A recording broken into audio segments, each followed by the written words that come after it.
नमस्कार, बड़ी बहस मध्य प्रदेश में आप सभी का स्वागत है। मैं हूं आपके साथ अपूर्वा। सागर के तिल्ली वार्ड से लापता किसान मान सिंह पटेल को ढूंढने में पुलिस जुटी हुई है। इसी कड़ी में शनिवार रात को भोपाल की पुलिस ने सूचना के आधार पर एक व्यक्ति को उठाया। पुलिस का कहना था कि ये मान सिंह पटेल है। ये वही मान सिंह पटेल है जिस पर सुप्रीम कोर्ट ने मध्य प्रदेश की सरकार के लिए सख्त कार्रवाई की बात कही है। हालांकि भोपाल पुलिस इस व्यक्ति को सागर पुलिस को सौंप दिया गया है। अब ये व्यक्ति सागर पुलिस के पास है। जानकारी के अनुसार मान सिंह के परिवार से इस व्यक्ति का आमना सामना कराया गया, जिसमें मान सिंह के परिवार ने इस व्यक्ति को पहचानने से इनकार कर दिया। हालांकि पुलिस जानकारी से ये पता चला है कि पुलिस सही पहचान के लिए डीएनए टेस्ट भी करा सकती है। हालांकि अपुष्ट सूत्रों से जो जानकारी मिली है वो शख्स कबाड़ी वाला है। हालांकि मध्य प्रदेश की सरकार ने सुप्रीम कोर्ट के आदेशानुसार जो एक एसआईटी बनानी थी उसका गठन अब तक नहीं किया गया है। हाँ, इतना जरूर हुआ है कि प्रदेश भर में मान सिंह पटेल से मिलते जुलते शख्स को ढूंढने में पुलिस जरूर लगी हुई है। दरअसल पूरा मामला 23 अगस्त 2016 का है, जब मान सिंह पटेल के बेटे सीताराम पटेल ने मान सिंह पटेल की गुमशुदगी की रिपोर्ट लिखाई थी। असल में सीताराम पटेल का आरोप है कि स्थानीय प्रशासन और सीएम हेल्पलाइन को कई बार शिकायत करने के बावजूद भी मान सिंह का पता लगाने के लिए ठोस पुलिस कार्रवाई नहीं की गई। ओबीसी महासभा इस मामले को लेकर सुप्रीम कोर्ट पहुंची। याचिका के जवाब में सुप्रीम कोर्ट ने आरोपों की गंभीरता और इसमें शामिल राजनीतिक प्रभाव वाले व्यक्तियों की भूमिका को देखते हुए संज्ञान लिया। याचिकाकर्ताओं ने कोर्ट से बंदी प्रत्यक्षीकरण का आदेश मांगा, जिसमें मान सिंह को अदालत के सामने पेश करने की मांग की गई।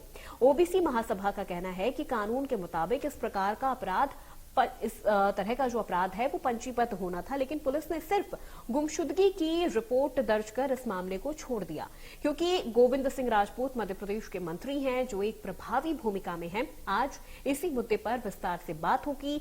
चर्चा के लिए कुछ मेहमान जुड़ेंगे, लेकिन उसके पहले आपको सुनाते हैं कि अब तक इस पूरे मामले पर विपक्ष का क्या कुछ कहना है। इसके बाद गोविंद सिंह राजपूत और बीजेपी का क्या कुछ कहना है।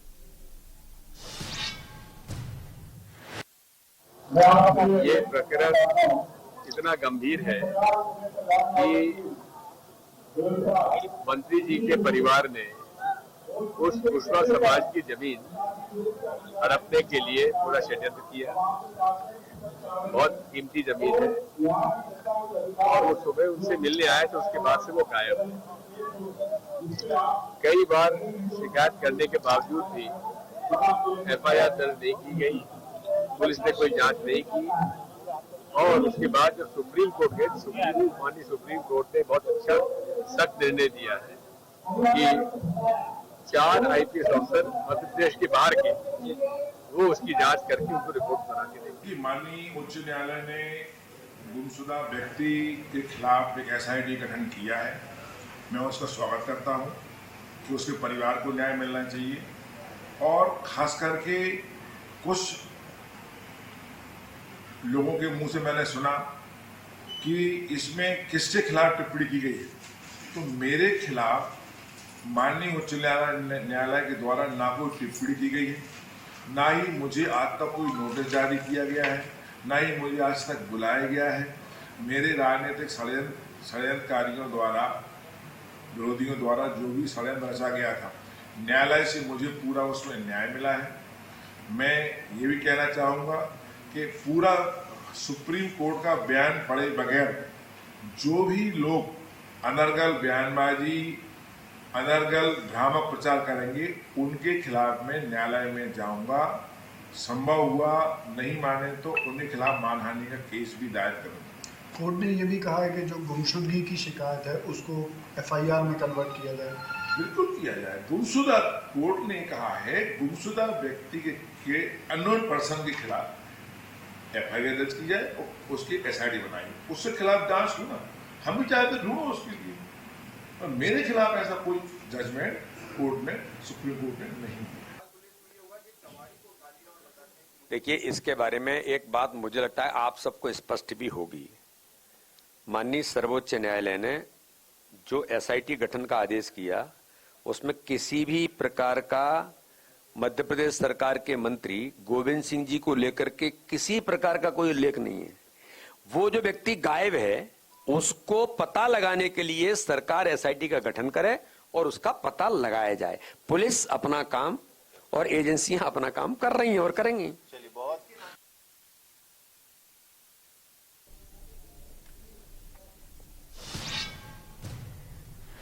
तो चलिए बड़ी बहस की शुरुआत करते हैं और सबसे पहले अपने पहले मेहमान से आपका परिचय करवा देते हैं। एडवोकेट विश्वजीत रतौनिया, जो कि प्रवक्ता है अखिल भारतीय ओबीसी महासभा के। सर, बहुत स्वागत है आपका इंडिया न्यूज मध्य प्रदेश की इस बड़ी बहस में।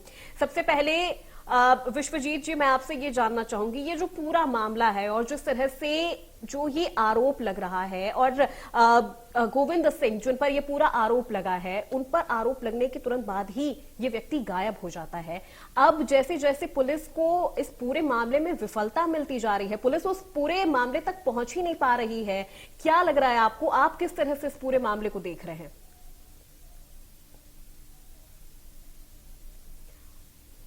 विश्वजीत जी, आप अपना माइक अनम्यूट करें। जी बहुत बहुत धन्यवाद आपका। देखिए, पूरा मसला जो है बहुत ही बड़ा हाई प्रोफाइल अब जो मसला बन गया है और उसमें सीधे सीधे आरोप जो है मध्य प्रदेश के मंत्री गोविंद राजपूत के खिलाफ है और माननीय न्यायालय ने भी उस पिटीशन को डिसाइड करते हुए एसआईटी जो है गठन के आदेश दे दिए। असल में पूरा मसला 2016 से चालू होता है और ये मसला जो है जब मानसिंह पटेल की 2.5 एकड़ जमीन को दबाने का काम किया गया, उसे हड़पने का काम किया, उसके एक सर्वे नंबर पर जो है अपना शिक्षण संस्थान बनाने का काम किया, वो सारी शिकायतें मानसिंह पटेल के द्वारा जो है शासन प्रशासन में की गई, पुलिस को की गई, जिस पर कोई सुनवाई नहीं की गई। इवन जो है 145 सीआरपीसी के टेस्ट सिटी मजिस्ट्रेट के समक्ष भी शिकायत पेश की गई, वो भी आगे नहीं बढ़ सकी। 21 अगस्त 2016 को उनको रास्ते में रोककर धमकी दी जाती है, जान से मारने के लिए कहा जाता है, शिकायत वापस लेने के लिए कहा जाता है। फिर भी बेहतर वो अपने घर आकर जो है अपने घर वालों को सुनाते हैं। 22 अगस्त 2016 को उनको उनके घर से उठा लिया जाता है। 23 अगस्त 2016 को उनके लड़के के द्वारा लिखित शिकायत की जाती है कि मेरे फादर को जो है उठा के ले गए हैं, जिसमें गोविंद सिंह राजपूत का जिक्र होता है, उनके सहयोगियों का जिक्र होता है। और दुर्भाग्य की मतलब बात यह है कि इस प्रदेश के अंदर दलितों के लिए, पिछड़ों के लिए, आदिवासियों के लिए न्याय मिलना असंभव सा प्रतीक होने लगा है कि इन लोगों के लिए अब ये प्रदेश जो है न्याय संगत बचा ही नहीं है। इस वर्ग के खिलाफ जो है जितने अपराध हो रहे हैं उनमें न्याय दूर दूर तक कहीं नजर नहीं आता है। और वही जो है इस मामले में देखने को मिला कि माननीय न्यायालय के सुप्रीम कोर्ट के तमाम सारे साइटेशन है, उन साइटेशनों को दरकिनार करते हुए, कानूनों को दरकिनार करते हुए वो सिर्फ जो है गुमशुदगी में रिपोर्ट दर्ज कर दी गई, जबकि एजाटिस्ट जो है वो रिपोर्ट दर्ज की जानी थी। संज्ञेय अपराध जो कहलाता है, संज्ञेय अपराध में रिपोर्ट दर्ज की जानी थी, किडनैपिंग के आरोप में दर्ज की जानी थी, एफआईआर दर्ज की जानी थी। लेकिन वो बेचारा गरीब मानसिंह पटेल, जिसकी फरियाद कहीं नहीं सुनी गई और उसकी जमीन के संदर्भ में जो न्याय उसे मिलना था वो न्याय उसे नहीं मिला। उसके लड़के की आवेदन को डिसाइड नहीं किया गया।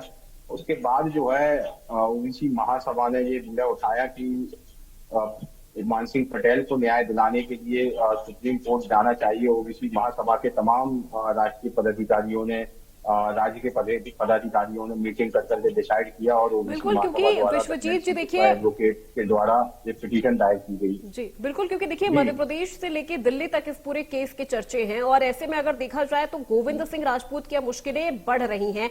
सुप्रीम कोर्ट ने इस पर अलग से दिशा निर्देश जारी कर दिया है और एसआईटी बनाने की बात कही गई है। जी जी बिल्कुल, इस पे ना एसआईटी बनाने की बात माननीय न्यायालय ने कही है और एसआईटी जो है मध्य प्रदेश के बाहर के अधिकारियों की होगी, जिसमें वरिष्ठ आईपीएस होंगे और वो पूरे इस मामले की जांच करेंगे। और माननीय न्यायालय ने स्पष्ट कर दिया है कि जो मिसिंग आवेदन है, सबसे पहले उसको डिसाइड किया जाए कि आखिर मानसिंह पटेल के साथ हुआ क्या है।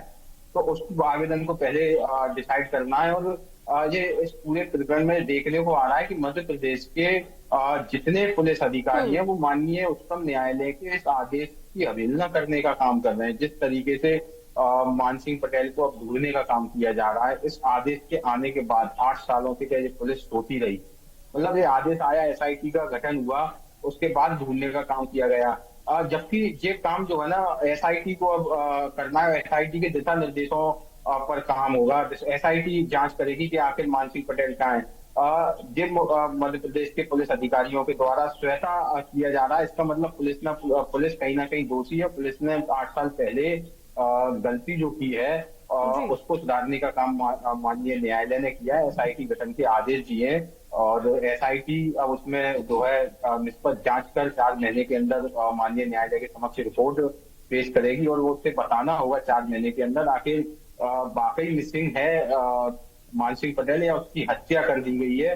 और हत्या कर दी गई है तो फिर जो है उसकी हत्या में एफआईआर क्यों नहीं, उसको आज तक ढूंढा क्यों नहीं गया। और मिसिंग है तो फिर किडनैपिंग में एफआईआर क्यों नहीं की गई, जबकि जो है आवेदन पूर्ण रूप से किडनैपिंग के लिए दिए गए हैं कि मेरे पिताजी को सीताराम ने दिया गया है, के द्वारा दिया गया है कि मेरे पिताजी को किडनैप किया गया है। तो एसआईटी ये सारी जांच करने के बाद जब जांच सौंपेगी तो उसमें पता चलेगा कि आगे की कार्रवाई किस तरीके से सुनिश्चित होगी। बिल्कुल, क्योंकि विश्वजीत देखिए पुलिस तो कार्रवाई कर रही है, कोशिश भी कर रही है, और जैसा कि पुलिस ने अभी हाल ही में मानसिंह जैसा दिखने वाले एक शख्स को उठाया भी जो मानसिंह जैसा दिख रहा था, लेकिन परिवार ने पहचानने से इनकार कर दिया है। तो क्या मैं ये समझना चाहती हूं कि अब ऐसे में क्या गोविंद सिंह राजपूत की जो मुश्किलें हैं, हालांकि वो अपने ऊपर लगे इन तमाम आरोपों को खारिज कर रहे हैं और वो आगे की कार्रवाई की भी बात कर रहे हैं, तो क्या ऐसे में उनकी जो मुश्किलें हैं वो बढ़ सकती हैं?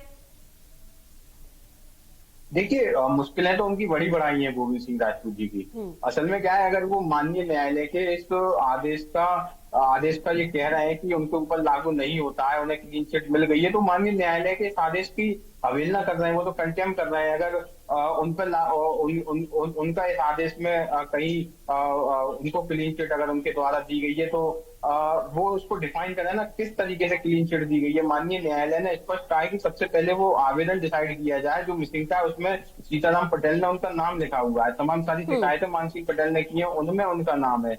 और दूसरी बात, वो स्वयं हमारी पिटीशन में, ओबीसी महासभा की पिटीशन में सीधे पेश होने पहुंच गए कि इस पिटीशन में हमारा नाम है, हमें सुना जाए, और वरिष्ठ वकील उनने वहां उसमें पेश खड़ा किया। तो वो इस बात से इनकार तो कर ही नहीं सकते हैं कि उनको क्लीन चिट दी गई है। वो अपनी जो है भड़ास निकालने का काम कर रहे हैं। निष्पक्ष जांच जब होगी तो उनका नाम निश्चित ही मैं गारंटी से कहता हूं कि उनका नाम पहले नंबर पर होगा इस पूरे प्रकरण में। और जिस तरीके से उन्होंने जमीनें जमाने का काम मानसिंह पटेल की किया, मानसिंह पटेल जो है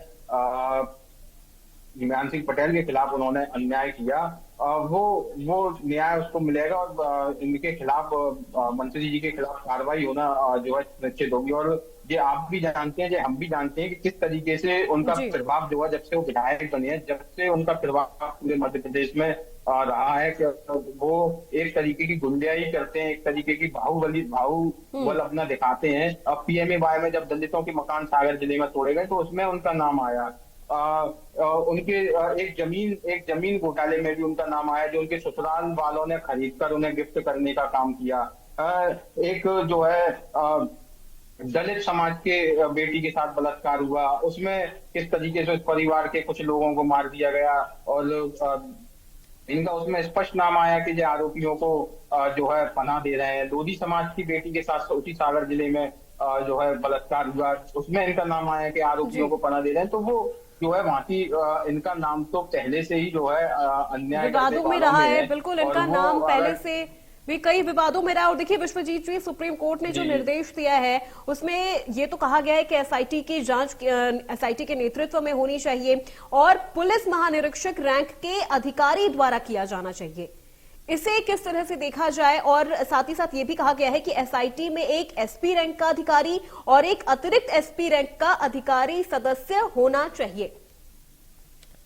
देखिए, ये तो माननीय न्यायालय ने एक निष्पक्षता वाली बात की है कि और बाहर के अधिकारियों को इसलिए उसमें जोड़ने की बात की गई है ताकि जो है इसमें पूरी निष्पक्ष तरीके से जांच हो सके।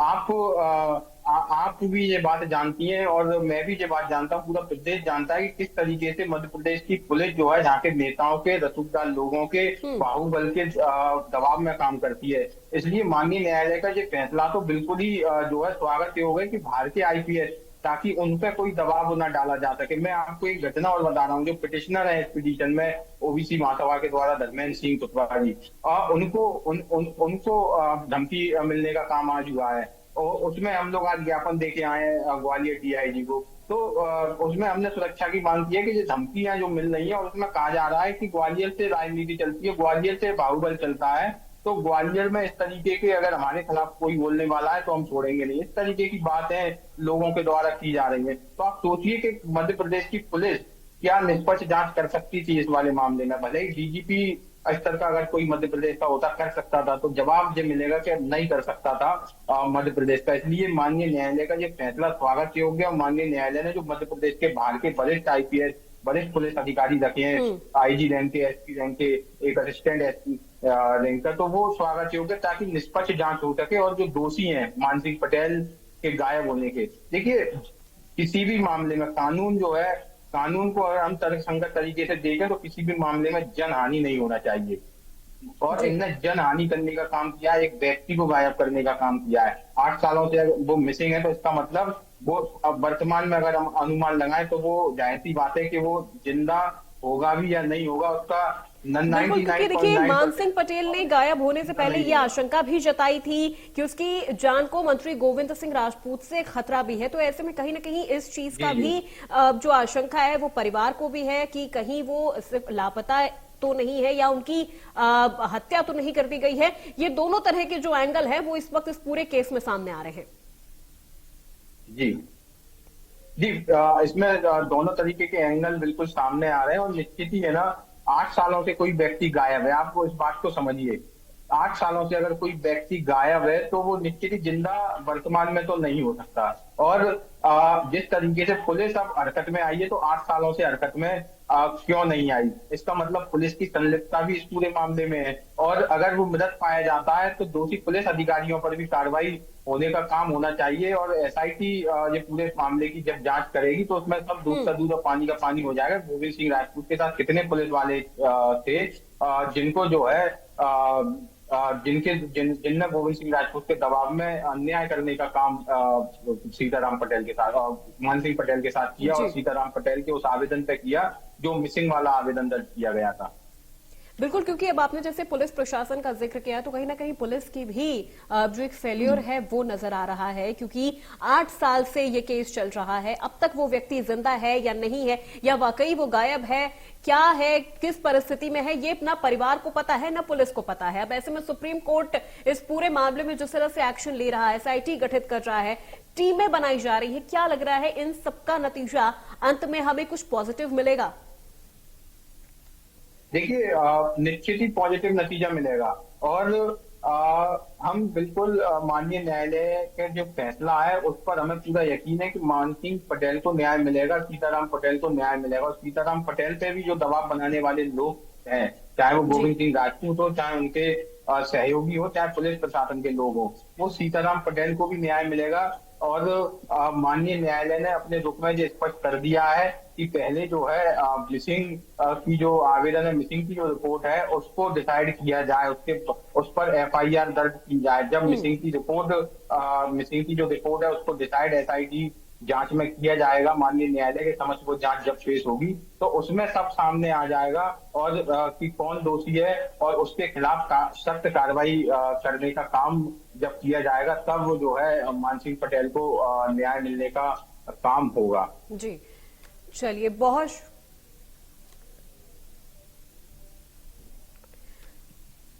बिल्कुल। विश्वजीत जी हमारे साथ एक और हमारी गेस्ट जुड़ गए हैं, सरमन नगेले जी, वरिष्ठ पत्रकार हैं। चलते चलते उनसे भी एक सवाल ले लेते हैं।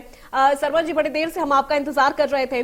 देखिए, अभी तक जितना मेरी बातचीत हुई है विश्वजीत जी से, उन्होंने तो यही कहा है कि एसआईटी गठन के बाद एक बहुत ही पॉजिटिव रिस्पॉन्स हमें देखने को मिलेगा। आपके हिसाब से क्या है ये पूरा केस, और अब क्या जिस तरह से सुप्रीम कोर्ट एक्शन ले रहा है, जो पूरी एसआईटी गठित की जा रही है, अधिकारियों को इस पूरे मामले में लगाया जा रहा है, क्या हमें कोई पॉजिटिव रिजल्ट अंत में देखने को मिलेगा, या गोविंद सिंह राजपूत की मुश्किलें खत्म होंगी या नहीं? देखिए, अब सुप्रीम कोर्ट ने जो कहा है और जो एसआईटी के लिए जो निर्देश आए हैं उसमें किसी का कोई उल्लेख तो है नहीं। अब चूंकि एसआईटी का गठन हुआ है तो एसआईटी इन्हीं सब चीजों की, इन्हीं सब तथ्यों की जांच पड़ताल करेगी कि किसकी भूमिका है, किसकी भूमिका नहीं है। और ये चूंकि मामला सब जुडिस है तो इसमें बहुत ज्यादा कहने की स्थिति नहीं बनती है, लेकिन फिर भी चूंकि डिबेट का विषय है तो देखिए, जब एसआईटी एक एक चीज पर, एक एक विषय पर जब अपना गहन अध्ययन करेगी और रिपोर्ट शामिल करेगी तो उसमें फिर चीजें स्पष्ट हो जाएंगी कि सच्चाई क्या हुई है उस घटना को लेकर। ये इसमें एक बड़ी बात यह है, और चूंकि एसआईटी गठित करने के लिए सुप्रीम कोर्ट ने कहा है तो एक अच्छी बात है कि जो पीड़ित पक्ष है उनके पक्ष में न्याय आएगा, और जब भी समय लगेगा तो न्याय जरूर निश्चित रूप से होगा। जी बिल्कुल। चलिए, बहुत शुक्रिया सरमन जी आपका, विश्वजीत जी आपका, और इस बड़ी बहस में शामिल होने के लिए, अपना वक्त देने के लिए और इस पूरे विषय पर हमसे चर्चा करने के लिए। तो अब आखिरकार सुप्रीम कोर्ट ने एसआईटी के गठन की आदेश दे दिए गए हैं, अधिकारियों को लगा दिया गया है। वैसे में देखने वाली बात ये होती है कि क्या इसके बाद भी सीताराम पटेल और उनके पिता मान सिंह पटेल को न्याय मिल पाता है या नहीं, या जिस तरह के बात गोविंद सिंह राजपूत की तरफ से की जा रही है, क्या उनकी मुश्किलें थमती हैं या नहीं। तो फिलहाल मेरे साथ इस बड़ी बहस में आज बस इतना ही। प्रदेश की तमाम खबरों के लिए देखते रहिए इंडिया न्यूज मध्य प्रदेश छत्तीसगढ़।